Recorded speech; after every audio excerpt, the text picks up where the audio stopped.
కుత్బుల్లాపూర్ నియోజకవర్గం Jeedimetla పాంచవాడలో super max సమస్య గురించి అందరూ తెలుసు. గత 3 సంవత్సరాలుగా ఇక్కడ ఏం జరుగుతుంది, కొన్ని వందల కుటుంబాలు రోడ్డున పడ్డాయి. అయినా గత ప్రభుత్వంలో కూడా ఇప్పుడు కూడా న్యాయం జరగలేదు. రోడ్ ఎక్కారు. వీళ్ళకి మున్నాడుకు మనకు తెలియవచ్చు, గత 3 months ముందు కంపెనీలో కొన్ని మిషన్లు దొంగిలించబడ్డాయి. వీళ్ళు కంప్లైంట్ ఇచ్చారు, కోర్టుకు వెళ్ళారు. వీళ్ళకి న్యాయం జరగలేదు. కొంతమంది ఇక్కడ మహిళలు ఉన్నారు, వాళ్ళ సమస్య చెప్తారు.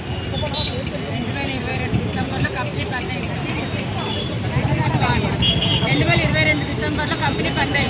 ఆ రోజు ఈరోజు క్లోజింగ్ లెటర్ లేదు, ఏమీ లేదు. మళ్ళీ 3 సంవత్సరాలు పిల్లలు చదివించుకోలేక మా పిల్లలు చదువులు అక్కడ చూడలేక పంపించేసాము. చచ్చిపోయినా కానీ 10 మంది వరకు ఉరేసుకొని చచ్చిపోయారు. స్వయంగా వాళ్ళు ఆత్మహత్యలు చేసుకున్నారు. అన్నీ చేసుకొని ఇప్పుడు వరకు ఫీజులు కట్టలేక ఇల్లు అమ్ముకున్నారు, లోన్లు పెట్టి ఇల్లు కట్టుకున్నారు, ఇన్స్టాల్మెంట్ బ్యాంకులు మొత్తం ఇచ్చేసుకున్నాయి. అయినా కానీ అసలు ఎవ్వరు స్పందించట్లేదు. గత ప్రభుత్వం ఉండేది టీఆర్ఎస్ ప్రభుత్వం. అప్పుడు మేము నామినేషన్ చేస్తామంటే మమ్మల్ని ఆపేశారు. మున్సిపల్ ఎలక్షన్స్ ఉన్నప్పుడు వాళ్ళు ఎమ్మెల్యే ఎలక్షన్స్ నామినేషన్ 300 మంది తీసుకున్నాము. అప్పుడు ఏదో కూడా న్యాయం చేస్తామని చెప్పి మా ఎమ్మెల్యే గారు చెప్పి విరమించుకున్నాం. మల్లారెడ్డి వచ్చి గుంతలు ఎక్కిస్తామంటే అప్పుడు ఇందిరాపార్క్ వెళ్ళాము. ఇందిరాపార్క్ వెళ్ళినప్పుడు అక్కడ కూడా ఈరోజు సూపర్ మ్యాక్స్ కంపెనీలో వరకు కార్మికులు 3 సంవత్సరాల నుంచి ఎంత ఇబ్బంది పడుతున్నారో కార్మిక నాయకులుగా నాకు కూడా తెలుసు. గతంలో కూడా నేను వచ్చి ఇక్కడ సపోర్ట్ చేయడం జరిగింది. క్యాజువల్ వర్కర్లు జీతాలు ఇస్తలేరని చెప్పి మాట్లాడడం జరిగింది. కొంతవరకు ఇప్పించడం కూడా జరిగింది.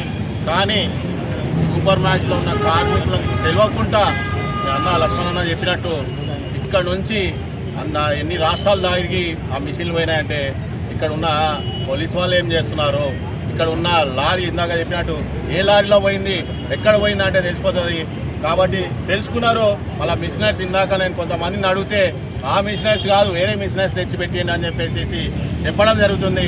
దీని మీద పోలీసు వాళ్ళు పూర్తి న్యాయపరంగా దర్యాప్తు చేసి ఖచ్చితంగా ఇక్కడ ఉన్న మేనేజ్మెంట్ని అరెస్ట్ చేసి వాళ్ళ దీని మీద పూర్తి న్యాయం చేయాలి. ఎందుకంటే 3 సంవత్సరాల నుంచి జీతాలు లేక ఏం లేక వాళ్ళ ఆడపిల్లలు మీరు చూస్తారు, ఆడపిల్లలు రోడ్ల మీద వచ్చేసి ఎంత ఇబ్బంది పడుతున్నారో, వాళ్ళ ఫ్యామిలీ ఎంత ఇబ్బంది పడుతున్నారో మళ్ళీ ఇక్కడ ఉన్న మేనేజ్మెంట్కి తెలియదా, మళ్ళీ ఇక్కడ ఉన్న వాళ్ళ గవర్నమెంట్కి తెలియదా, మళ్ళీ ఇక్కడ ఉన్న పోలీస్ వాళ్ళకి తెలియదు.